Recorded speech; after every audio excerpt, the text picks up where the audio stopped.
Hello दोस्तों, आपका फिर से स्वागत है एक नई वीडियो में। देखिए, आज का वीडियो हो जिस थंबनेल पे क्लिक किए हैं उसी टॉपिक को वीडियो बनाया जा रहा है। आज हम लोग देखेंगे क्लास 12th का जो चैप्टर है मानव जनन, उसमें आता है आर्तव चक्र जिसको बोलते हैं मेंस्ट्रुअल साइकिल। ये जो मेंस्ट्रुअल साइकिल होता है 1 से 28 दिनों का होता है। इसी के बारे में पूरा डिटेल देखेंगे। 1 से 18 में कौन कौन सी कितने भाग में आती हैं, 4 भाग में आती हैं। इसी को पूरा डिटेल देखेंगे। क्या होता है एस्ट्रोजन, क्या होता है प्रोजेस्टेरोन, एलएच हार्मोन्स क्या काम करता है, एफएसएच हार्मोन्स क्या काम करता है। मैं पूरा आपको डीपली एकदम कंफ्यूजन ना हो, मैं पूरा बोर्ड पर आपको समझाऊंगा। ठीक है, शुरू से लेकर अंत तक आप लोग वीडियो में बने रहिएगा। चलिए वीडियो को स्टार्ट करते हैं। हम लोग क्या देखेंगे, क्लास 12 का मानव जनन ह्यूमन रिप्रोडक्शन में क्या देखेंगे, आर्तव चक्र। आर्तव चक्र इसको इंग्लिश में बोलते हैं मेंस्ट्रुअल साइकिल बोलते हैं। क्या बोलेंगे, मेंस्ट्रुअल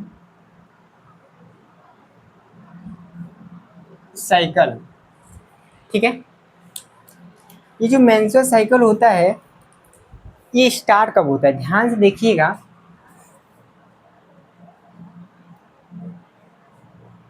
मादाओं में यह लैंगिक चक्र है। यह मादा में 10 से 12 वर्ष में स्टार्ट होता है। देखिए, लड़कियां जो होती हैं 10 से 12 वर्ष की साल की हो जाएंगी, उसमें क्या होता है, आर्तव चक्र स्टार्ट हो जाए। इसको बोलते हैं प्यूबर्टी। यौवना आरंभ जब होता है, प्यूबर्टी बोलते हैं, प्यूबर्टी बोलते हैं, यौवना आरंभ। ठीक है, क्या बोलेंगे, यौवना आरंभ बोलेंगे। देखिए, जो पहला आर्तव चक्र स्टार्ट होता है ना, प्रथम जो पहला आर्तव चक्र होता है उसको बोलते हैं रजोदर्शन।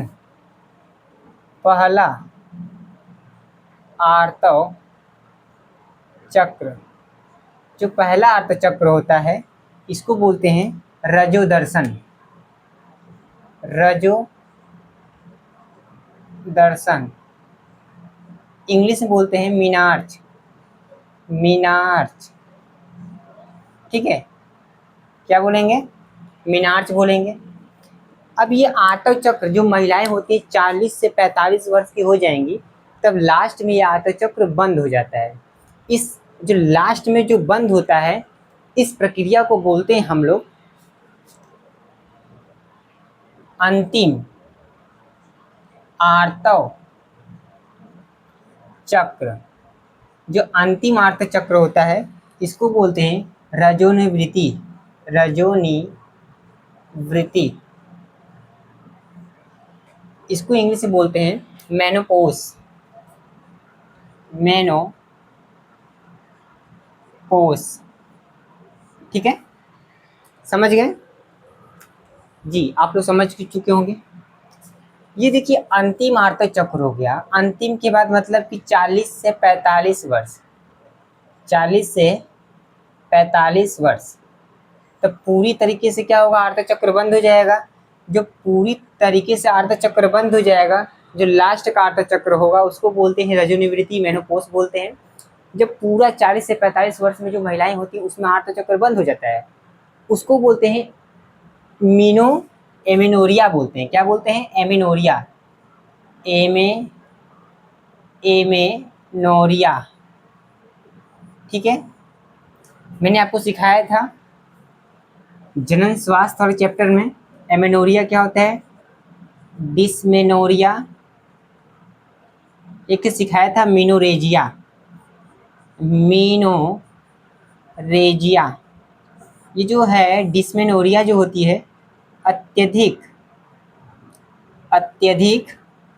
दर्द होता है, ठीक है, आर्तव चक्र के समय। और एमेनोरिया जो होती है एमेनोरिया इसको बोलते हैं जो पूर्ण रूप से आर्त चक्र बंद हो जाता है, पूर्ण रूप से आर्तव चक्र बंद हो जाता है। ठीक है, ये जो मीनोरेजिया है, मीनोरेजिया, ये इसमें क्या होता है, अत्यधिक रक्त स्त्राव होता है। क्या होता है, अत्यधिक, अत्यधिक ब्लड निकलता है।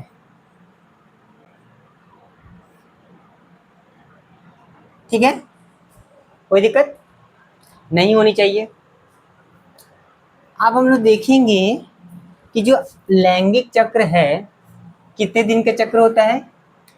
यहां लिखिएगा आप, यह 1 से 28 या 29 दिन का चक्र होता है। ठीक है, 1 से 29 दिन का चक्र होता है। जैसे मान लीजिए कि एक, मैं यहाँ लिख दे रहा हूँ 14 लिख दे रहा हूँ, यहाँ 28 लिख दे रहा हूँ। ठीक है, अब 1 से लेकर जो 6 तक है, फिर यहाँ से लेकर 13 तक, ये 14 अवस्था हो गया, 4 अवस्था हो गया। ठीक है, पहला होता है रक्त स्त्राव होता है। ठीक है, रक्त स्त्राव मेंस्ट्रुअल फेज होता है। उसके बाद पुट्टिकी निर्माण अवस्था होता है, फॉलिकुलर फेज होता है। 14वें दिन पर होता है अंडोत्सर्ग, ओव्यूलेशन होता है। ये जो 14 से लेकर 28 तक, 15 से लेकर 28 तक जो अवस्था होती है उसको बोलते हैं ल्यूटियल अवस्था, सिक्रेटरी फेज बोलते हैं। ठीक है, उसको देखेंगे। चलिए पहले इसको आप लोग अपने कॉपी पर नोट कर लीजिए, तब तक मैं इसको रिजर्व कर रहा हूँ, मैं साइड में हट रहा हूँ 1 सेकंड के लिए। चलिए, हो गया, हो गया ना। चलिए ध्यान दीजिए सामने को, इसको मैं रिजर्व कर रहा हूँ, इसको मैं रिजर्व कर रहा हूँ।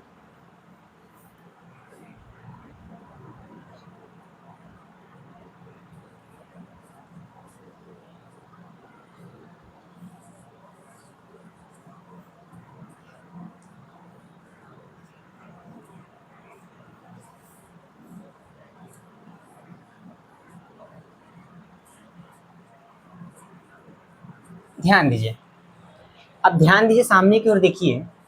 मैंने आपसे बोला कितना दिन का चक्र होता है, 1 से 28 दिन का। मैं देखिए यहाँ पे ऐसे बना रहा हूँ, ये यहाँ लिख दे रहा हूँ 28 या 29। ठीक है, ये मान लीजिए कि 1 से लेकर 5 तक है। ठीक है, फिर यहाँ पर क्या है, 14 लिख दे रहा हूँ मैं, और इधर 13 है, यहाँ 15 है। ठीक ना, फिर यहाँ इसके बगल में 6 लिख दे रहा हूँ, 6 हो गया, यहाँ 6 लिख दे रहा हूँ। अब ध्यान दीजिएगा, इसमें 4 अवस्थाएं होती हैं। ये जो अवस्था है 1 से लेकर, क्या बोला मैंने, 1 से लेकर जो 5 अवस्था होती है, रक्त स्त्राव होता है, क्या बोलते हैं, मेंस्ट्रुअल फेज होता है, मेंस्ट्रुअल फेज होता है। ठीक है, 6 से लेकर 13 तक जो अवस्था होती है, पुट्टिकी निर्माणकार होता है, मतलब निर्माणकारी। पुट्टिकी लिख दीजिए, ऐसे लिख दीजिए आप, पुट्टिकी अवस्था लिख दीजिए।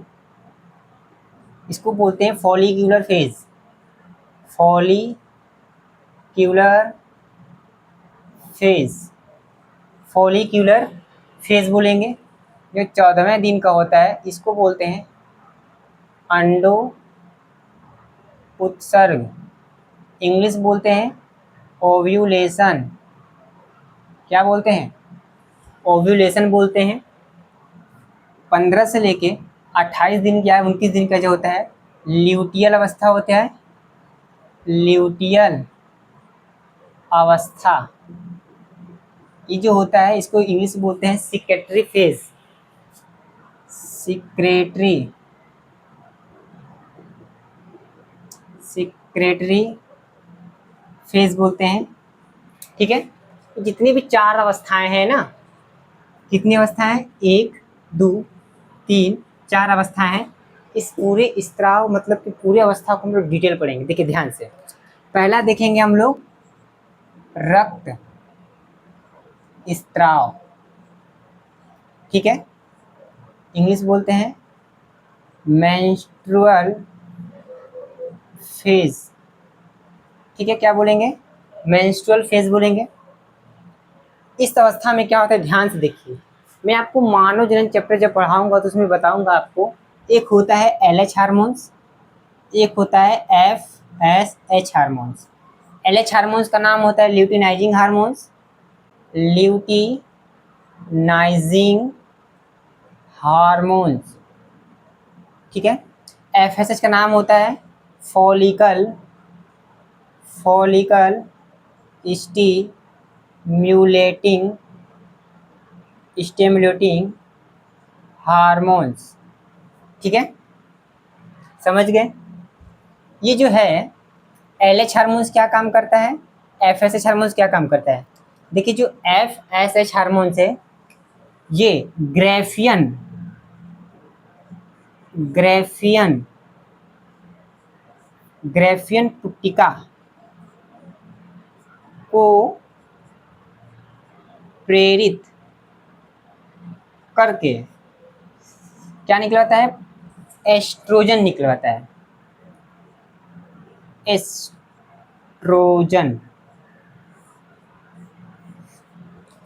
ये लोग क्या करेगा, LH ये करेगा लीडिंग कोशिका को प्रेरित कर कर, किसको प्रेरित करेगा, लीडिंग कोशिका को प्रेरित कर कर ये क्या निकलवाएगा, नो, लीडिंग कोशिका को प्रेरित करेगा तो टेस्टोस्टेरोन निकलवाएगा।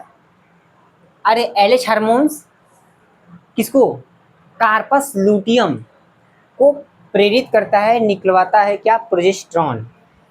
कार्पस लूटियम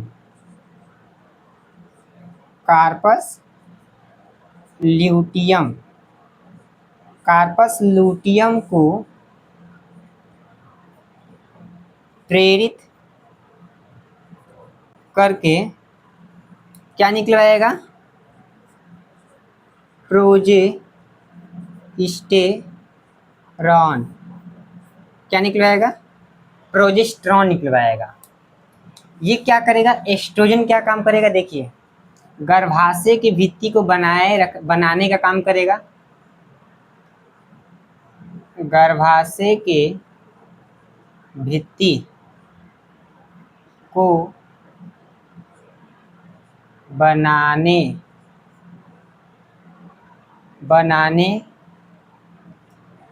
का काम करेगा।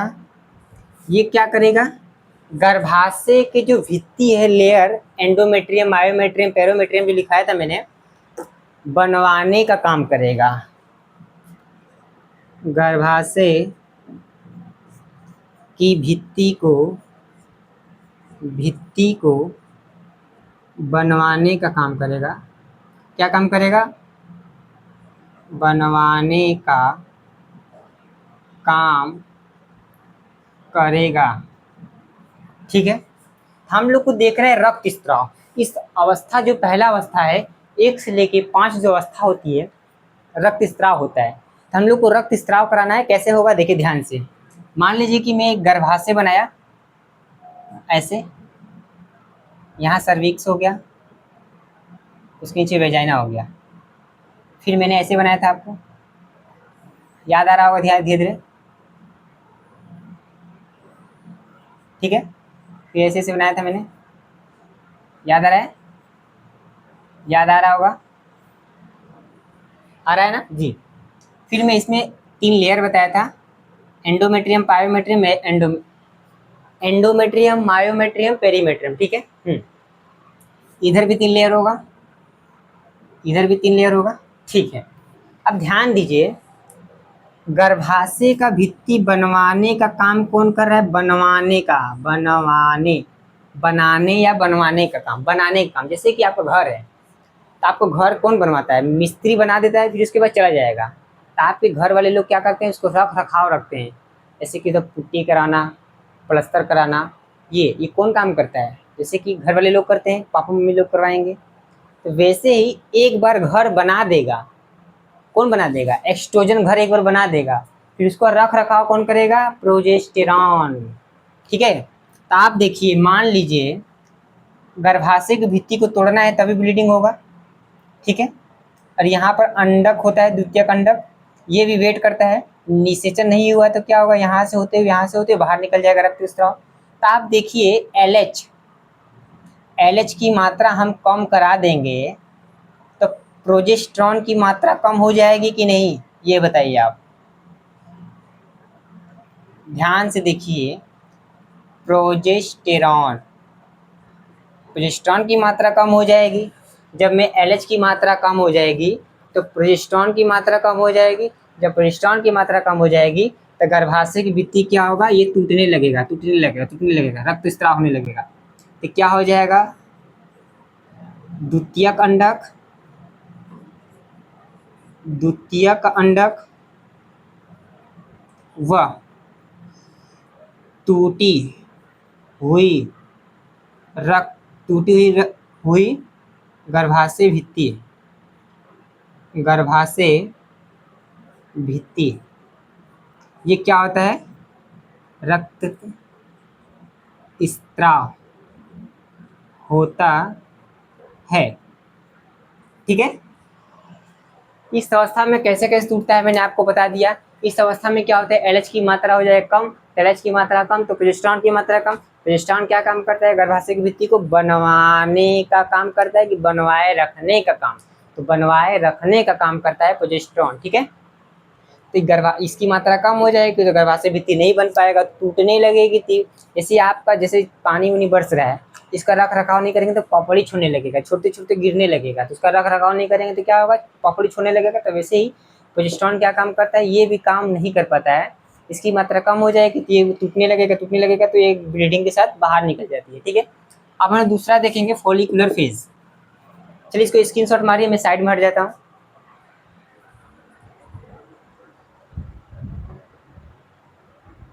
चलिए ध्यान दीजिए, हो गया। आइए सामने एक और देखिए, अब हम देखेंगे फॉलिकुलर फेज।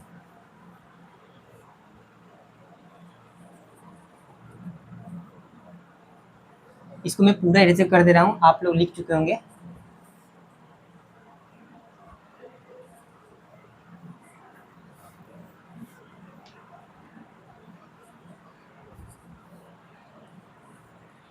ठीक है, ध्यान दीजिए।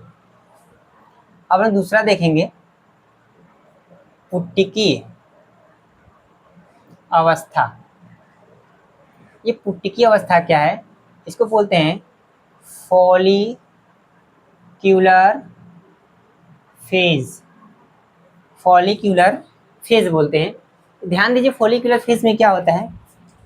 इसमें क्या मैंने बताया था आपको अभी? LH FSH। LH क्या निकलवाता है? प्रोजेस्टेरॉन। FSH क्या निकलवाता है? एस्ट्रोजन, ठीक है, समझ गए। ये मान लीजिए गर्भाशय की भित्ति है, अभी मैंने बताया आपको, सर्विक्स हो गया, ये वेजाइना हो गया, ये हो गया, ठीक है। ये ऐसे था जी। अब ध्यान दीजिए, ये गर्भाशय की भित्ति है, 3 में गर्भाशय की भित्ति बनाया था इसे ऐसे, ठीक है। अब हमको पुट्टिकी अवस्था, मतलब कि इसमें आप क्या करना है? गर्भाशय की जो भित्ति टूट गई इसका निर्माण करना है। तो हमको गर्भाशय भित्ति एक बार टूट गया तो फिर से मिस्त्री बुलवाएंगे, फिर से उसको बनवाने का काम करेंगे। तो मैंने आपको क्या बताया? गर्भाशय को भित्ति बनाने का काम कौन करता है? एस्ट्रोजन। बनवाए रखने का काम कौन करेगा? प्रोजेस्टेरॉन। हमको गर्भाशय की भित्ति टूट गया है, पहली अवस्था में क्या होता? टूट गया था। दूसरी अवस्था में क्या कराएंगे? इसका निर्माण कराएंगे। तो किसकी मात्रा बढ़ जानी चाहिए?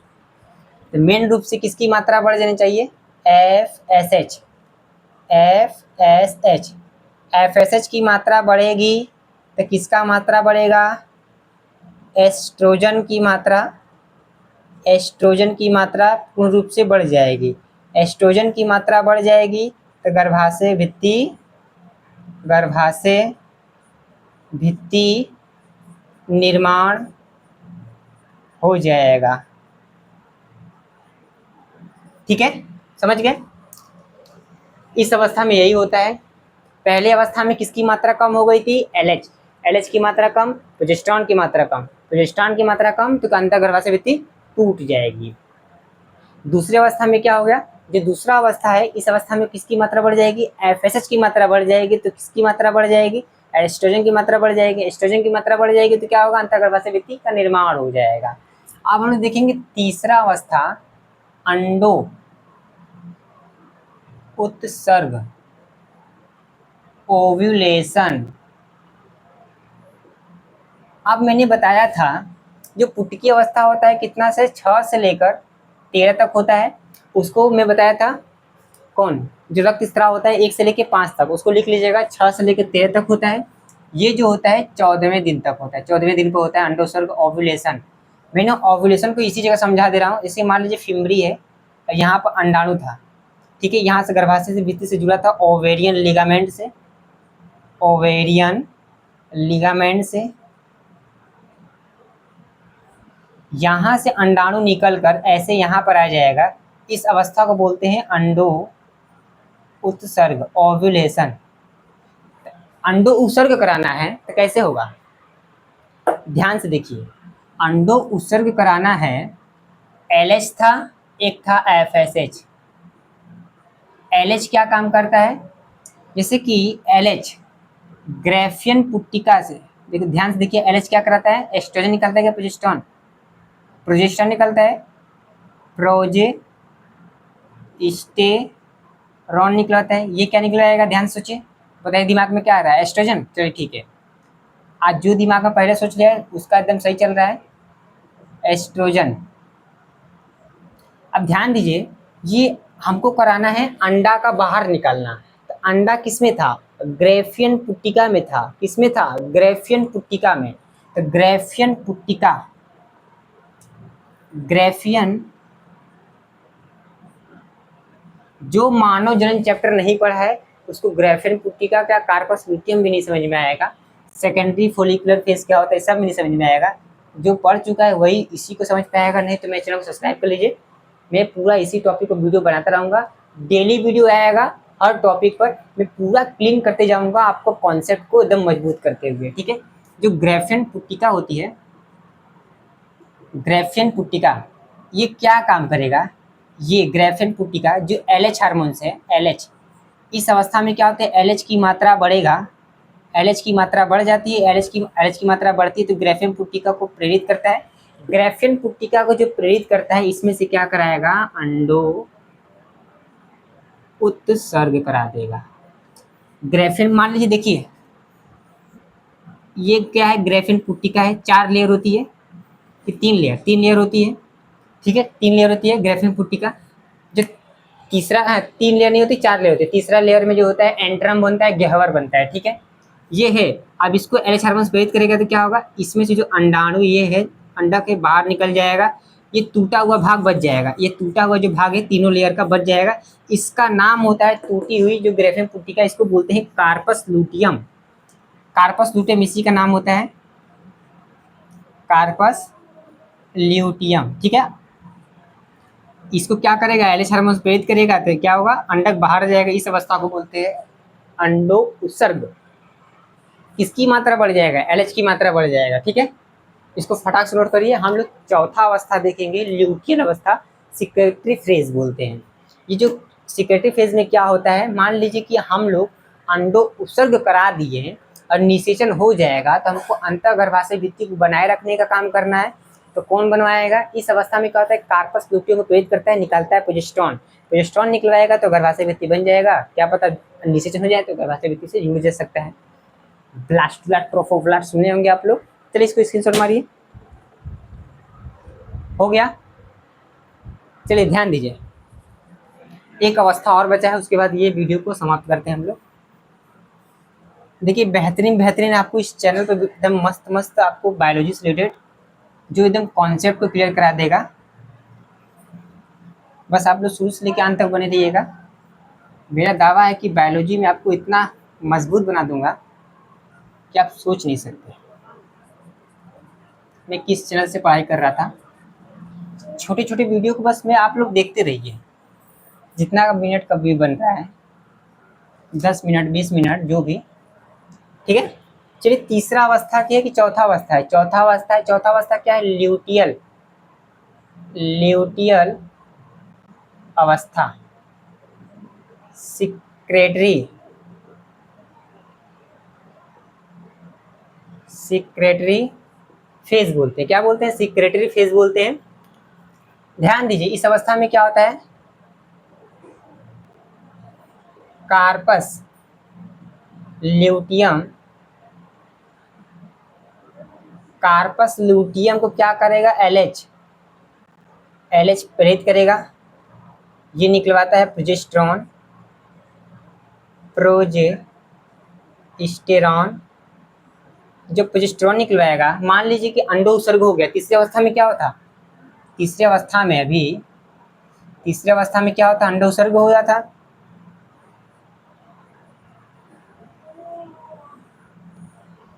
अभी हुआ है ना, तीसरी अवस्था में क्या हुआ था, अंडो उत्सर्ग हुआ था। मान लीजिए यहाँ से अंडा इसमें आ गया, और फिर यहाँ से फिर तीन अवस्था थी, यहाँ पर वेट करेगा, तुम्बिका वाला भाग में वेट करेगा। मान लीजिए यहाँ से स्पर्म आ रहा है, निषेचन हो गया, ये धीरे धीरे अंडाणु घसक के यहाँ पर आएगा अंतर्गर्भाशय भित्ति से जुड़ने के लिए।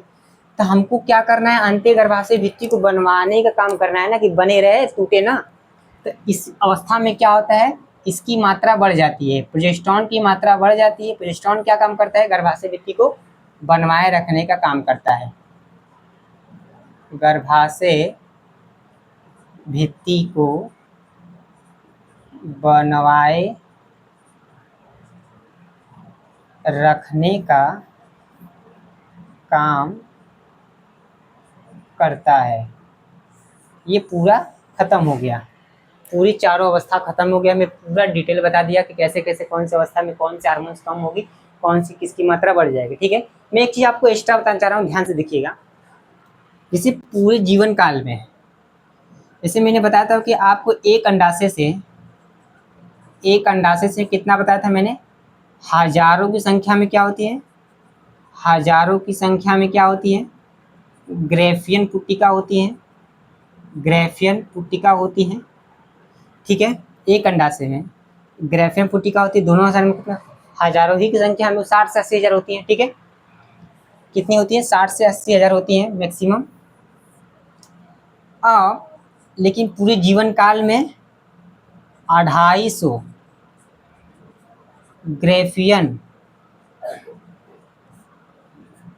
पुट्टिका बनती है। एक अंडाशय में कितना हुआ, 250, दो अंडाशय में कितना होगा, मैक्सिमम 500 हो जाएगा, ठीक है।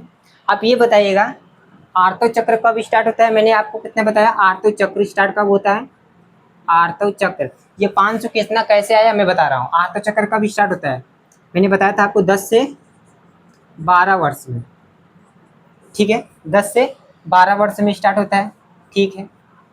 मान लीजिए कि ये 10 है, ये 50 वर्ष में, मैंने बताया था ना कि 40 से 45 वर्ष में मैक्सिमम, मान लीजिए 50 वर्ष, 50 वर्ष मान लिए। इसके बीच का गैप कितना है, 40 है, 40 गुणे कर दीजिए एक वर्ष में, एक साल में कितना होता है, 12 महीना होता है। 40 गुणे 12 करिए, कितना आ रहा है, 40 गुणे 12 करिए, 2 शून्य शून्य, 4 दूना के 8 हो गया, एक एक कम एक, 4 एक कम 4, 490 आ रहा है। तो ये पूरे जीवन काल में 490 ग्रेफियन पुट्टिका का निर्माण होगा। मैक्सिमम में देखिए मैंने कितना बताया आपको, 500, ठीक है। कितना आएगा, 490 ग्रेफियन पुट्टिका, ग्रेफियन पुट्टिका बनती है। अब ग्रेफियन पुट्टिका को जीवन काल में कितना बनेगी मैंने ये बता दिया, जब तक आर्तव चक्र स्टार्ट होगा तब तक ये चलेगा। चलिए आज का वीडियो कैसा लगा, आप लोग शुरू से लेकर अंत तक बने होंगे तो पूरा डिटेल समझ में आया होगा। मैं समझाने का पूरा कोशिश किया हूँ कि पूरा आर्तव चक्र आपको समझ में आ चुका होगा। नहीं समझ में आया तो शुरू से लेकर अंत तक फिर से देख लीजिएगा। मैं पूरा कॉन्फिडेंस के साथ बताया हूँ कि कितनी अवस्थाएं होती, क्या क्या किसको हार्मोन से कौन सी गर्भाशय भित्ति तोड़ता है, कौन सा गर्भाशय भित्ति नहीं तोड़ता है। ठीक है, तो चलिए आज का वीडियो इसी जगह समाप्त करते हैं, और वीडियो पाने के लिए चैनल सब्सक्राइब कर लीजिए। ठीक है, आज के लिए इतना ही, धन्यवाद।